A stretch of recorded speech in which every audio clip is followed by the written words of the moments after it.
이것이 여러분 주님의 이름으로 환영합니다. 오늘도 하나님 앞에 나와서 예배드릴 때 하나님 만나는 기쁨이 넘치시기를 간절히 소원합니다. 제가 우리 조용히 기도하면서 하나님 앞으로 나아가겠습니다.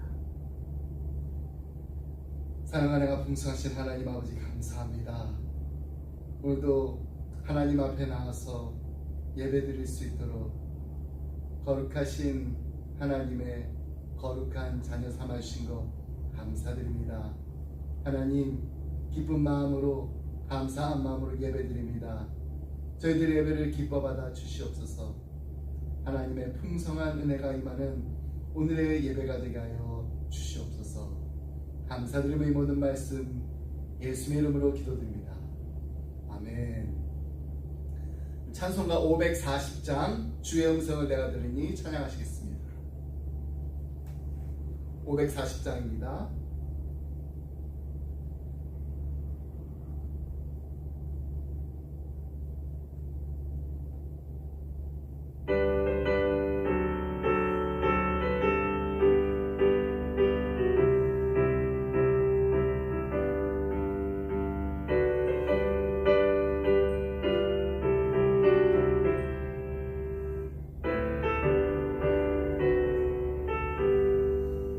주의 음성은 내가 들으니 사랑한단 말일세. 믿는 마음으로 주께 가오니 나를 영접하소서. 내가 매일 십자가 앞에 더 가까이 가오니 구세 주의 보배비로써 나를 적게 하소서. 주여 넓으신 은혜 베푸사 나를 받아주시고 나의 품은 뜻 주의 뜻같이 되게 하여 주소서. 내가 가까이 가오니 구세 주의 은리 보배비로써 나를 적게 하소서.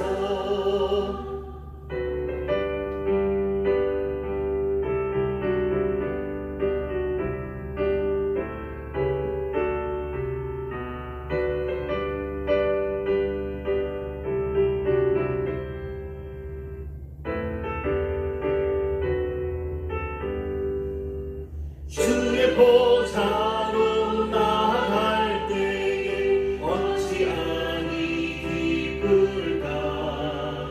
주의 얼굴을 항상 배우니 더욱 친근합니다.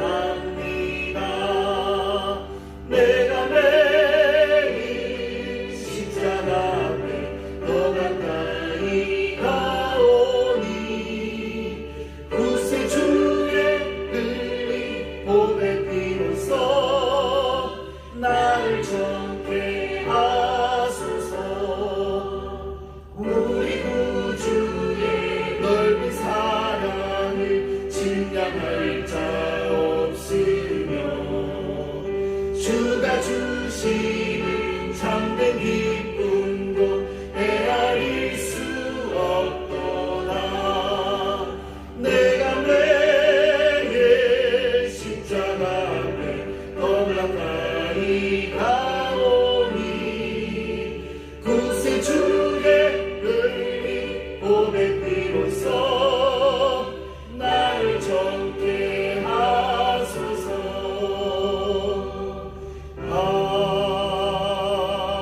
아멘. 우리 352장 십자가 군병들아 찬양하시겠습니다. 352장입니다.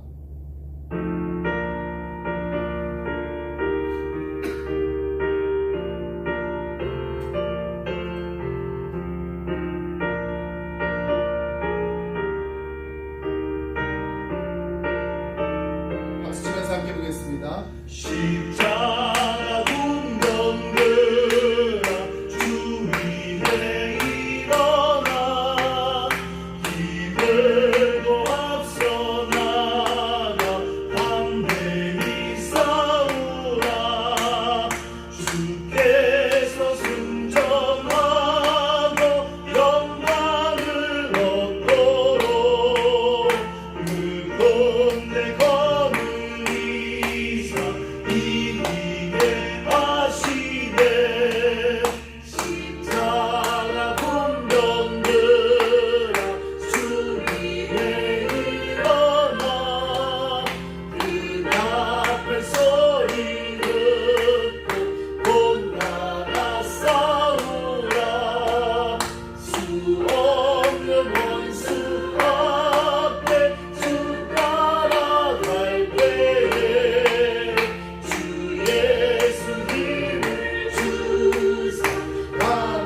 사도행전 16장 16절로 26절까지 말씀입니다. 사도행전 16장 16절로 26절 말씀입니다. 우리가 기도하는 곳에 가다가 점치는 귀신 들린 여종 하나를 만나니 점으로 그 주인들에게 큰 이익을 주는 자라. 그가 바알과 우리를 따라와 소리질러 이르되 이 사람들은 지극히 높은 하나님의 종으로서 구원의 길을 너에게 전하는 자라 하며 이같이 여러 날을 하는지라. 바울이 심히 괴로워하여 돌이켜 그 귀신에게 이르되 예수 그리스도의 이름으로 내가 네게 명하노니 그에게서 나오라 하니 귀신이 즉시 나오니라. 여종의 주인들은 자기 수익의 소망이 끊어진 것을 보고 바울과 실라를 붙잡아 장터로 관리들에게 끌어갔다가 상관들 앞에 데리고 가서 말하되 이 사람들이 유대인인데 우리 성을 심히 요란하게 하여 로마 사람인 우리가 받지도 못하고 행하지도 못할 풍속을 전한다 하거늘 우리가 일제히 일어나 고발하니 상관들이 옷을 찢어 벗기고 매로 치라 하여 많이 친 후에 옥에 가두고 간수에게 명하여 든든히 지키라 하니 그가 이러한 명령을 받아 그들을 깊은 옥에 가두고 그 발을 차고에 든든히 채웠더니 한밤중에 바울과 실라가 기도하고 하나님을 찬송하며 죄수들이 듣더라. 이에 갑자기 큰 지진이 나서 옥토가 움직이고 문이 곧 다 열리며 모든 사람의 매인 것이 다 벗어진지라. 아멘. 오늘 보면은 사도 바울 일행이 이 빌립보에서 점치는 귀신이 들린 여종을 만나는 사건으로부터 시작됩니다. 근데 이 사건은 그냥 단순히 귀신을 쫓아내는 이야기로 끝나는 것이 아니라 이 빌립보라는 도시에서 이 복음이 시작되고 확장되는 과정에서 영적 전투가 벌어진 본질을 설명해주는 아주 중요한 장면입니다. 여러분 제가 지도에 빌립보가 어디 있는지 보여드릴게요.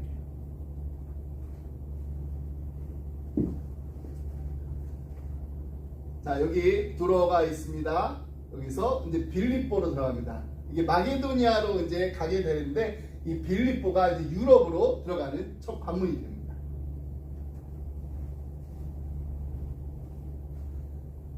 오늘날 우리가 살아가는 이 세상에도요 보면은 여전히 이런 영적 대결이 존재하고 있습니다. 그러므로 우리는 이 말씀을 통해서 이 복음의 시작과 어둠의 그 권세와의 대결, 그리고 우리가 살아가는 세상에서의 신앙의 본질을 배울 수가 있습니다. 빌립보는 바울이 유럽에서 처음 복음을 전한 도시입니다. 누디아와 같은 이 믿음의 여종이 복음을 받아들이고 그 가족들이 변화되기 시작하면서 복음의 씨앗이 심어졌습니다. 그러나 그곳에는 여전히 어두움의 권세가 남아있었다는 것을 오늘 본문에 나오는 사건을 통해 알 수가 있습니다. 그렇습니다. 복음이 빛을 발할 때마다 사탄은 강하게 저항합니다. 우리는 영적 전투를 바라보면서 하나님께서 우리에게 맡겨주신 그 사명을 성취하기 위해 어떠한 태도를 우리가 가져야 되는지를 알 수가 있습니다. 먼저 16절 말씀에 보면은 바울이 이 일행과 함께 기도하러 가는 중에 점치는 귀신 들린 여종을 만나는 장면이 나옵니다. 우리가 기도하는 곳에 가다가 점치는 귀신 들린 여종 하나를 만나니 점으로 그 주인들에게 큰 이익을 주는 자라. 이 여종은 점을 쳐서 그 주인들에게 큰 이익을 주고 있었습니다. 성경에서는 그냥 단순히 점치는 여종이라고 표현하고 있지만 이 여종은 당시 이 그리스 로마 사회에서 헬레니즘 그 문화의 한 축을 담당하고 있었던 신탁과 깊은 관계가 있습니다. 이 여종을 지칭하는 헬라어 단어가 파이톤이에요. 이것은 이 그리스도 신화의 델포이 산에 살면서 신선한 신탁을 수호하던 비단뱀을 의미합니다. 헬레니즘 시대의 이 파이톤이라는 단어가 점쟁이를 지칭하는 보통 명사로 사용되었습니다. 당시 히브로는 로마가 세계를 제패하고 있었습니다. 하지만 그리스 헬레니즘 문화는 오히려 로마를 지배하고 있었고 이러한 문화는 우상 숭배와 아주 깊이 연결되어 있었습니다. 이 여종이 바울을 만나게 된 것도 이러한 배경과 결코 무관하지가 않습니다. 귀신 들린 여종은 단순히 개인적인 문제가 아니라 그 당시 문화와 사회 속에 아주 깊이 뿌리 내려 있었던 우상 숭배의 산물입니다. 헬레니즘 문화는 신탁과 점수를 통해서 미래를 예측하고자 하는 욕구로 가득 차 있었습니다. 이 여종은 그러한 문화의 일부로 그녀를 통해 돈을 벌고 있는 주인들은 그녀를 인격적인 존재로 대하기보다는 그냥 자신들의 이익을 위한 도구로 여겼습니다. 이 여종이 처해 있던 이 상황은요, 당시 사회의 어두운 면을 반영하고 있는 것입니다. 자, 근데 이 여종에게 복음의 시작을 알리는 사건이 일어나게 됩니다. 바울과 여종의 만남이 이루어진 것입니다. 성경에는 기도하러 가는 중에 일어나는 많은 영적 사건들이 기록되어 있습니다. 기도는 하나님과 교통하는 시간입니다. 또 그 기도하는 시간 동안에 하나님께서는 우리에게 새로운 사명을 주시고 또 세상과 영적 전투를 할 힘을 주십니다.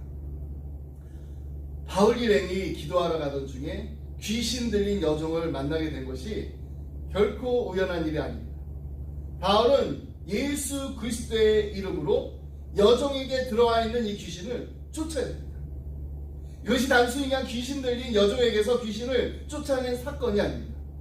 이것은 어둠의 권세 아래 눌려있던 빌립보, 이 빌립보라는 도시에서 하나님의 나라가 시작되고 확장되는 사건을 이야기하는 것입니다. 초기 교회의 그 역사에서도 비슷한 장면이 나타나요.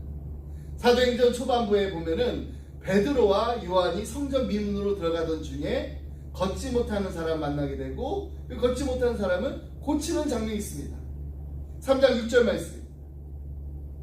베드로가 이르되 은과 금은 내게 없거니와 내게 있는 이것을 내게 주노니 나사렛 예수 그리스도의 이름으로 일어나 걸으라 하고, 이는 하나님의 나라가 본격적으로 임하기 시작했음을 알리는 외적인 징조였습니다. 마찬가지로 바울이 빌립보에서 귀신 들린 여종을 해방시킨 것도 하나님 나라의 역사가 그 도시에 시작되었음을 의미하는 것입니다. 여종이 해방되었다는 것, 단순한 그런 귀신 축출의 의미를 넘어서서 그녀의 삶에 자유가 임했다는 것을 의미하는 것입니다. 예수 그리스도의 이름으로 귀신이 쫓겨나고 이제 그녀는 더 이상 주인들의 어떤 이익을 주기 위한 도구가 아닌 자유로운 한 인간으로서의 삶을 시작할 수 있게 되었습니다. 이처럼 복음은 한 개인을 자유하게 하며 억압에서 해방시키는 능력을 가지고 있습니다. 하지만 어둠의 권세를 잡은 자는 바울을 통해서 복음이 빌립보성을 시작으로 해서 전 유럽에 확장되는 것을 그냥 지켜보고만 있지는 않았습니다. 먼저 귀신 들린 여종이 바울이랑 계속해서 따라다니면서 얼마나 괴롭혔는지 한번 보세요. 17절 말씀. 바울과 우리를 쫓아 와서 소리질러 가로되 이 사람들이 지극히 높은 하나님의 종으로 구원의 길을 너희에게 전하는 자라 하며, 이 여종이 외친 말 겉으로 보기에는요 바울을 이렇게 칭찬하는 것처럼 들립니다. 한글 성경 귀신 들린 여종이 바울 일행을 일으켜서 지극히 높은 하나님의 종이라고 말한 것으로 되어 있습니다. 이 여종이 언급한 하나님, 우리가 믿는 삼위일체 하나님인 것처럼 여겨집니다. 그러나 헬라 원문에 보면은 그 단어가 데우스라고 기록되어 있습니다. 신약성경 우리가 믿는 삼위일체 하나님을 데우스라고 칭합니다. 하지만 그 똑같은 단어가 이방인들에게는 그들이 믿는 신을 의미했습니다. 특별히 그리스 땅의 빌립보 사람들에게는 이 데우스는 그들이 믿는 그리스 신화에 나오는 제우스였습니다. 따라서 귀신 들린 여종은 바울 일행을 가리켜서 이들은 제우스 신의 사자로서 제우스 신이 내려주는 구원의 길을 전하는 자들이라고 계속해서 외쳤던 것입니다. 그리고 여기에는 한 가지 더 아주 중요한 문제가 있습니다. 헬라어 원문에 보면은 이 여종이 말하는 구원의 길 앞에, 구원의 길, 헬라어로 호도스입니다. 이 호도스 앞에 정관사 더가 없습니다. 이것은 여종이 말하는 구원의 길이 예수 그리스도를 통한 유일한 구원의 길을 의미하지 않는다는 것을 뜻합니다. 여종의 말은 그냥 단순히 바른 삶의 길이라든지 일반적인 삶의 방식을 이야기하는 것이었고, 이것이 바로 사탄의 말장난이었습니다. 전략이었어요. 이처럼 사탄은 광명한 천사로 가장해서 사람들을 미혹합니다. 귀신 들린 여종이 바울을 이렇게 칭찬하는 것, 칭송하는 것처럼 보이지만은 실제로는 복음의 본질을 흐려뜨리고 있습니다. 바울이 전하는 메시지와 동등하게 취급되도록 만들려는 그런 의도가 있었습니다. 이러한 사탄의 미혹은 오늘날도 여전히 존재합니다. 종교라는 이름으로 기독교적인 용어를 쓰고 기독교적인 그 표현을 사용하면서도 복음의 본질에서 벗어나게 만드는 것들에 우리는 주의해야 됩니다. 그 대표적인 예가 바로 종교다원주의입니다. 종교다원주의는 절대적인 진리가 특정한 종교에만 있는 것이 아니라 모든 종교의 각기 다른 방식으로 그 진리의 한 부분을 반영하고 있다고 주장합니다. 이러한 관점은요, 종교의 다양성을 인정해 줍니다. 또 서로 이렇게 상호 존중하는 것을 강조합니다. 그리고 종교다원주의는 각 종교가 구원을 얻는 여러 가지 경로가 있다라고 경로를 지금 제시하고 있다라고 믿게 합니다. 이들은 모든 종교가 각각의 교리를 또 실천을 통해서 궁극적인 목표인 구원이나 해탈에 도달할 수 있다라고 주장합니다. 따라서 각기 다른 종교의 관습, 의식이 동일한 구원의 길이 될 수 있다라는 관점을 가지게 하는 것입니다. 이것을 이제 설명하는 대표적인 그림이 바로 이런 것입니다. 네, 구원에 이르는 길은 하나가 아닌 여러 가지라고 보는 것입니다.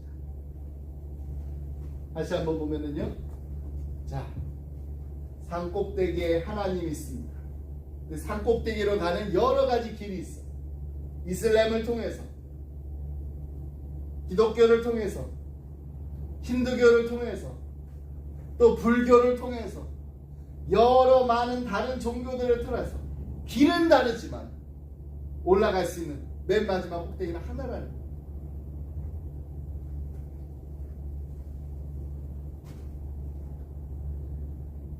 하지만 복음은 우리에게 무엇을 말해주고 있습니다.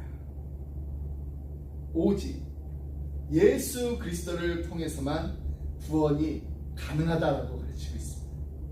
복음은 하나님께서 예수 그리스도를 통해 인간의 죄를 속량하시고 구원을 주신다, 이 메시지를 담고 있으며 이것이 바로 기독교 신앙의 핵심입니다. 예수님께서 이렇게 말씀하셨습니다. 내가 그 길이요 진리요 생명이니 나로 말미암지 않고는 아버지께로 올 자가 없느니라. 인간의 어떤 선행이나 다른 어떤 종교적인 그 노력으로도 구원에 도달할 수가 없습니다. 오직 예수님의 희생을 우리가 믿음으로 받아들일 때 우리가 구원을 받는 것입니다. 사도행전 4장 12절 말씀. 다른 이로서는 구원을 받을 수 없나니 천하 사람 중에 구원을 받을 만한 다른 이름을 우리에게 주신 일이 없습니다. 이것이 바로 복음입니다. 오직 복음을 통해서만 하나님과의 관계가 올바로 회복할 수 있고 영원한 생명을 우리가 얻을 수 있게 되는 것입니다. 하지만 사탄은 우리가 복음을 전하고 예수 그리스도의 이름을 높일 때에도 그 속에서 교묘하게 틈을 타가지고 사람들의 마음을 혼란스럽게 하거든요. 귀신들의 여종의 말은 마치 바울과 그 일행을 돕는 것처럼 보입니다. 하지만 실제로는 사람들로 하여금 복음의 본질을 왜곡하도록 만들었습니다. 이러한 미혹은 우리가 하나님께 집중하지 못하게 하고 결국에는 하나님의 뜻을 이루지 못하게 만듭니다. 그러므로 우리는 복음을 전하는 자로서 먼저 기도하는 자가 돼요. 복음 전파는 결코 우리 힘으로만 하는 것이 아닙니다. 우리의 힘으로는 절대로 할 수가 없습니다. 기도를 통해 하나님의 도우심을 받고 성령님의 인도하심을 받아야 됩니다. 오직 예수님의 십자가의 은혜만을 전해야 합니다. 우리가 기도할 때 하나님께서는 우리의 마음을 준비시키시고 성령님께서 복음 듣는 사람들의 마음을 열어주셔서 예수님을 나의 구주로 나의 인생의 왕으로 모셔드리게 되는 놀라운 구원의 역사가 일어나게 될 줄 믿습니다. 귀신 들린 여종이 여러 날 동안 바울을 따라다닙니다. 여러 날 동안 계속해서 따라다니면서 소리치는 것을 참다 못한 바울이 결국 예수 그리스도의 이름으로 귀신을 내쫓았습니다. 바울이 이렇게 결단한 이유는 두 가지입니다. 첫 번째는 귀신 들린 여종과 복음을 전하는 자신들의 그 발언이 동등하게 취급되는 것을 견딜 수가 없었기 때문입니다.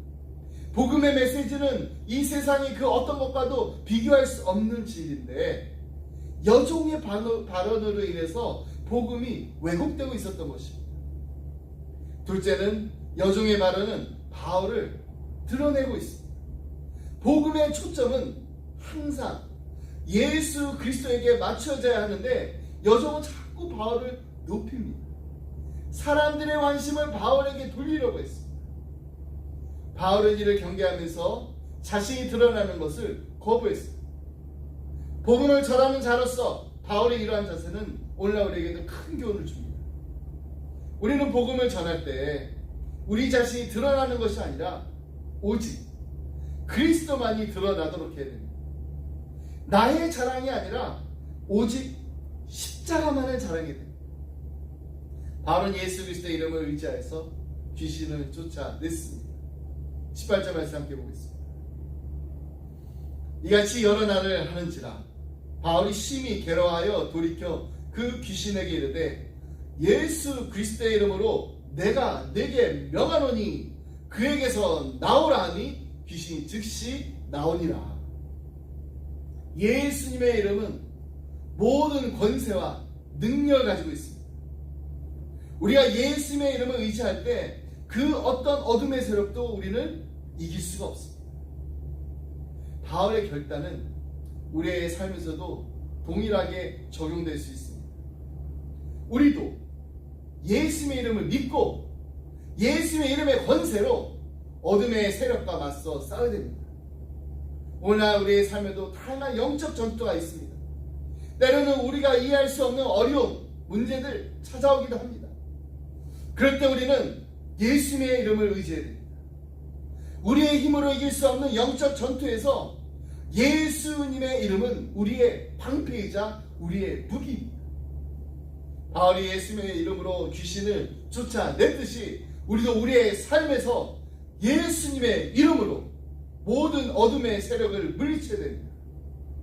이것이 바로 믿음의 능력이며 예수 그리스도께서 우리에게 주신 권세입니다. 이제 우리가 정말 많이 불렀던 복음성가가 있어요. 예수의 이름으로 나는 일어서리라.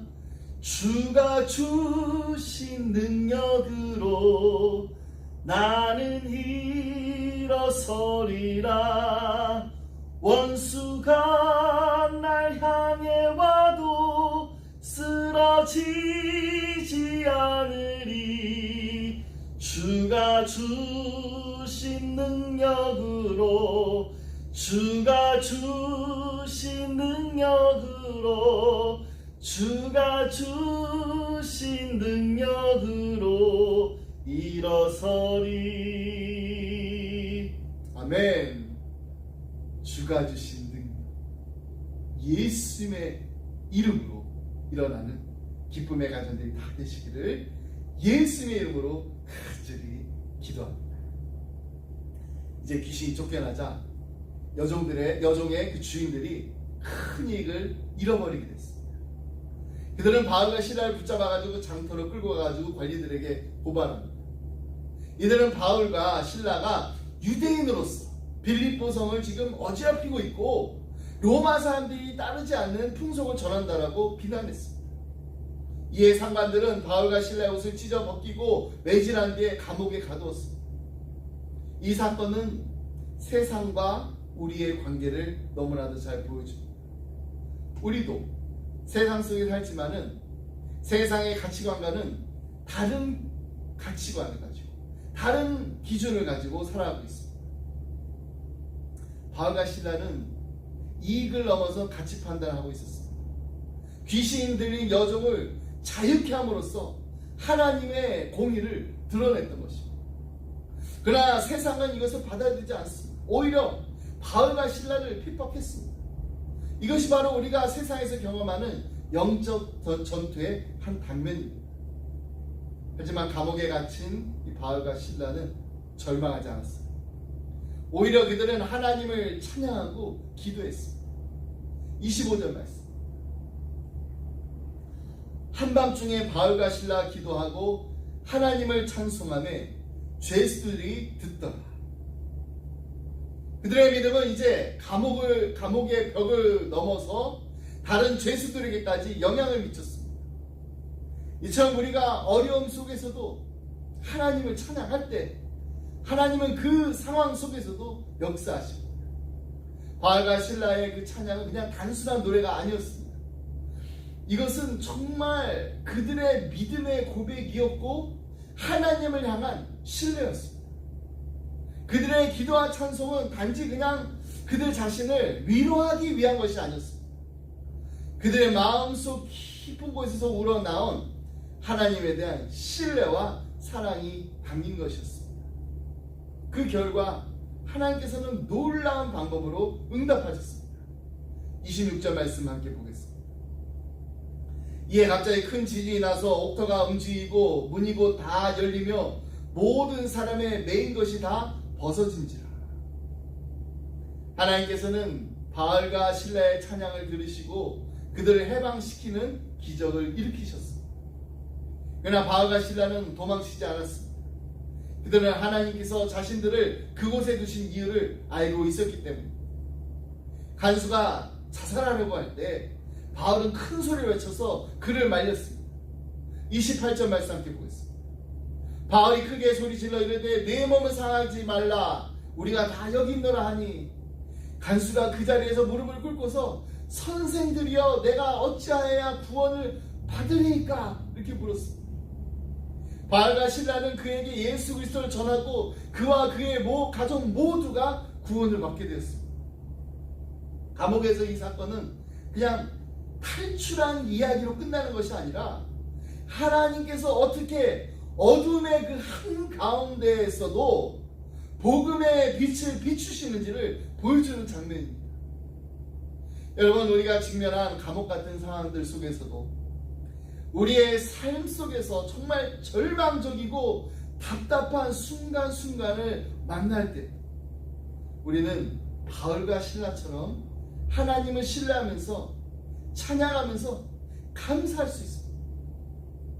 그때 하나님께서는 우리의 찬양을 통해 새로운 길을 열어주시고 그곳에 있는 사람들에게도 복음의 빛을 비추어 줄 줄 믿습니다.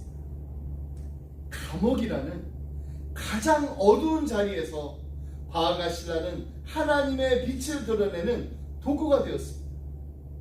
우리의 삶에서도 마찬가지입니다. 어려움과 고난 속에서도 하나님의 선하심을 신뢰하고 하나님만을 찬양할 때 우리는 세상 속에서 빛과 소금으로 살아갈 수 있습니다. 예수님께서 말씀하셨듯이 우리는 세상의 빛과 소금입니다. 너희는 세상의 소금이니 소금이 만일 그 맛을 잃으면 무엇으로 짜게 하리요?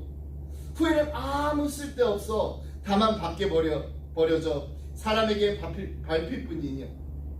너희는 세상의 빛이라. 산 위에 있는 동네가 숨겨지지 못할 것이요. 빛은 어두움을 비추어 진상을 드러내고 소금은 부패를 막는 역할을 합니다. 그러나 우리가 빛과 소금으로 살아갈 때 세상은 우리를 환영할까요? 아닙니다. 환영하기보다는 미워하고 핍박할 것입니다. 이것이 바로 예수께서 말씀하신 세상이 우리를 미워하는 이유입니다. 세상이 너희를 미워하면 너희보다 먼저 나를 미워한 줄 알라. 그럼 우리는요 세상에 속해 있지 않기 때문에 세상은 우리를 미워합니다. 하지만 이러한 핍박 속에서도 우리는 서로가 서로를 사랑하고 격려해야 됩니다. 믿음의 형제 자매들과 함께 신앙생활을 하면서 서로가 위로하고 힘을 나누는 것, 이것이 바로 우리에게 주신 사명입니다. 바울과 실라가 감옥에 갇힌 후에도 찬송과 기도를 멈추지 않았던 것처럼 우리도 어떤 상황에 놓여 있을지라도 하나님을 찬양하며 복음을 전하는 삶을 끝까지 살아가야 됩니다. 우리에게 닥치는 어려움은 하나님의 영광을 드러낼 기회가 될 줄 믿습니다. 우리의 믿음이 시험을 받을 때 우리는 그 시험을 통해서 하나님께 더 나아가게 될 줄 믿습니다. 세상의 하나님의 사랑과 은혜를 우리의 입술로 뿐만 아니라 우리의 삶으로 전하게 될 줄 믿습니다. 말씀했습니다. 흔히 사람이 무엇을 자랑하는가를 보면은 그 사람의 인격을 어느 정도 알 수가 있습니다. 사람이라면은 누구나 저마다 자신에 대해서 자랑거리를 가지고 살아갑니다. 입으로 이렇게 자랑하지 않더라도 은근히 마음에서는 여러 가지 방법으로 다른 사람에게 자랑하고 싶은 것들이 있습니다. 어떤 사람은 자신의 미모를 자랑하고, 어떤 사람은 자신이 열심히 공부했기 때문에 또 학력을 또 자랑하고 싶어 합니다. 어떤 사람은 부를 자랑하고 지위를 자랑하고, 사람마다 모양은 달라요. 근데 한두 가지 자랑할 거리는 있어요. 사도 바울은 자기에게 자랑거리가 딱 한 가지밖에 없는데 그것이 십자가입니다. 그는 내가 십자가를 자랑한다 이런 식으로 말하지 않았어요. 오히려 그는 그러나 내게는 우리 주 예수 그리스도의 십자가 외에 결코 자랑할 것이 없으니 라고 했습니다. 십자가만 자랑한다고 하지 않고 십자가를 빼면은 내게는 자랑할 것이 하나도 없다라고 합니다. 다시 말해서 내게는 자랑할 것이 전혀 없는데 그래서 오직 십자가만 자랑하겠습니다라는 고백을 한 것입니다. 그 이유는 무엇일까요? 사도 바울 자신이 정말로 자랑거리가 하나도 없어서 그랬던 걸까요? 아닙니다. 신앙적인 면에서나 사회적인 면에서나 모든 면에서 보면은 정말 남 부러워할 만한 자랑거리를 갖춘 게 얼마나 많았던 그였습니다. 그랬던 바울이 왜 십자가 외에는 자랑할 것이 하나도 없다라고 말했을까요? 그 이유는 바로 그가 십자가에서 삶이 바뀌었기 때문입니다. 십자가에서 삶이 바뀐 사람. 우리도 마찬가지입니다. 우리도 십자가 외에 자랑할 것이 하나도 없습니다. 십자가의 은혜가 있기 때문에 우리가 거룩하신 하나님을 아버지라 부를 수 있는 거룩한 자녀가 될 수 있게 된 것입니다. 내가 한 것이 아무것도 없습니다. 하나도 없습니다. 오직 십자가 공로로 말미암아 영원한 형벌 받아서 지옥에 갈 수밖에 없었던 죄인이었던 우리가, 하나님의 원수였던 우리가 하나님의 자녀가 되었습니다. 이제 이 놀랍고도 기쁜 소식을 휴스턴을 넘어서, 텍사스를 넘어서, 미국을 넘어서 땅끝까지 전하는 예수님의 참 증인들이 다 되시기를 주님의 이름으로 축복합니다. 기도하겠습니다. 사랑과 은혜가 풍성하신 하나님 아버지 감사합니다. 사도 바울과 실라가 빌립보에서 경험한 영적 전투를 통해 우리도 예수 그리스도의 이름만을 의지하여 어둠의 권세를 이기고 복음을 전할 수 있도록 힘주시니 참으로 감사드립니다. 주님, 우리에게 주신 복음의 빛이 우리를 통해 세상에 온전히 드러나게 하여 주옵소서. 주님께 주신 참 자유와 기쁨이 우리의 삶 속에 풍성하게 자리 잡게 하시고, 우리가 어떠한 어려움과 핍박 속에서도 오직 주님만을 찬양하며 믿음으로 담대하게 나아가게 하여 주옵소서. 하나님, 우리의 가정과 사랑하는 우리의 자녀들을 하나님 아버지의 손에 맡깁니다. 세상의 가치관과 유혹 속에서도 오직 하나님의 말씀 위에 굳건히 서는 우리의 자녀들이 되게 하여 주옵소서. 이들이 하나님의 말씀을 사랑하게 하시고 바른 길로 인도를 받으며 진리를 분별할 줄 아는 지혜를 하나님 주시옵소서.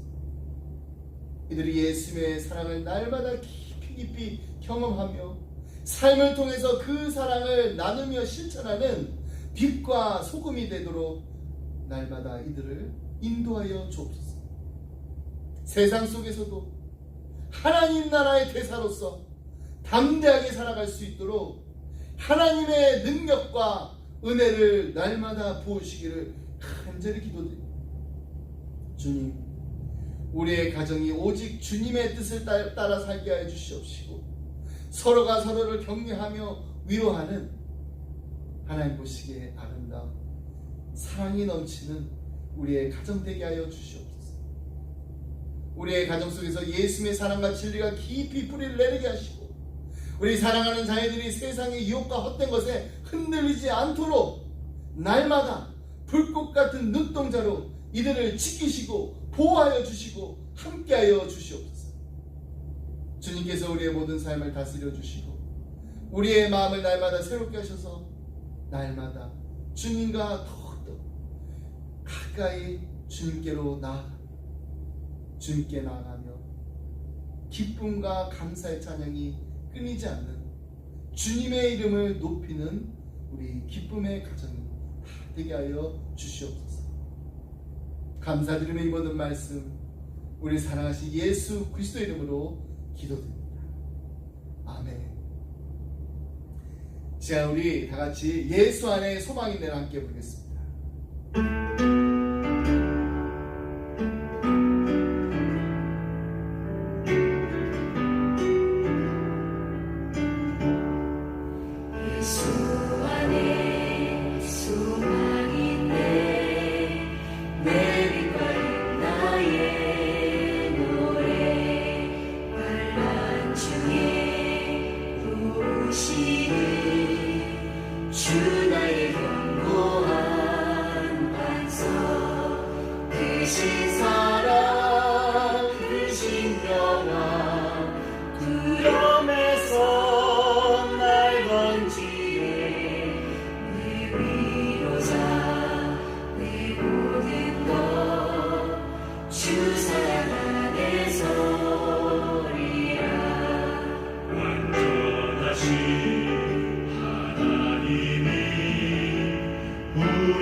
진노를 거두셨네. 내 모든 죄 담당하신 주의 안에 살리라.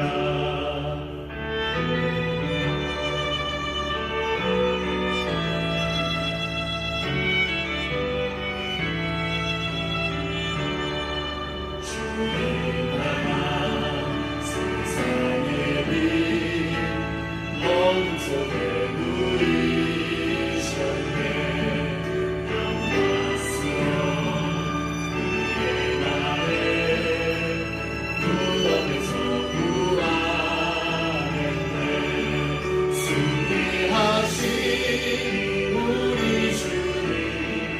원수들을 물리쳤네. 나 주의 것, 주 나의 것, 주 보혈 안에 살리라. 주 예수의 능력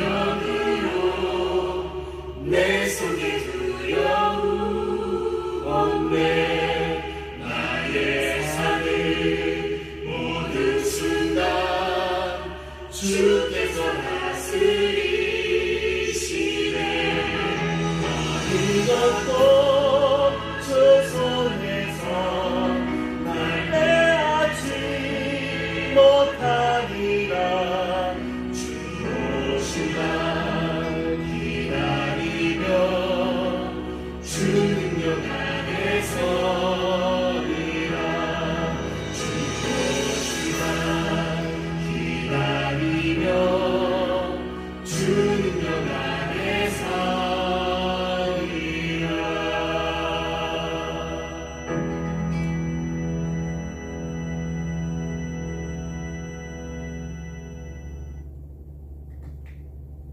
이제는 주 예수 그리스도의 은혜와 하나님 아버지의 그 크신 사랑과 성령님의 감동하마 교통하시니 하나님 이 한 주간도 살아가면서 오직 십자가만 자랑하게 하여 주시옵소서.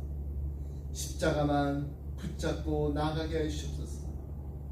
십자가 든든히 붙잡고 나아갈 때 승리는 내 것일세, 승리는 내 것일세. 구세주의 보혈로서 승리는 내 것일세. 감사와 기쁨의 찬양이 흘러 넘치는 우리의 기쁨의 가정 되게 하여 주시옵소서. 간절한 마음을 기도하며 잘 떠나는 사랑하는 성도님들과 가정과 생업 위에 주님의 몸된 교회 위에 지금부터 영원토록 함께 하시길 간절히 축원하옵나이다. 아멘.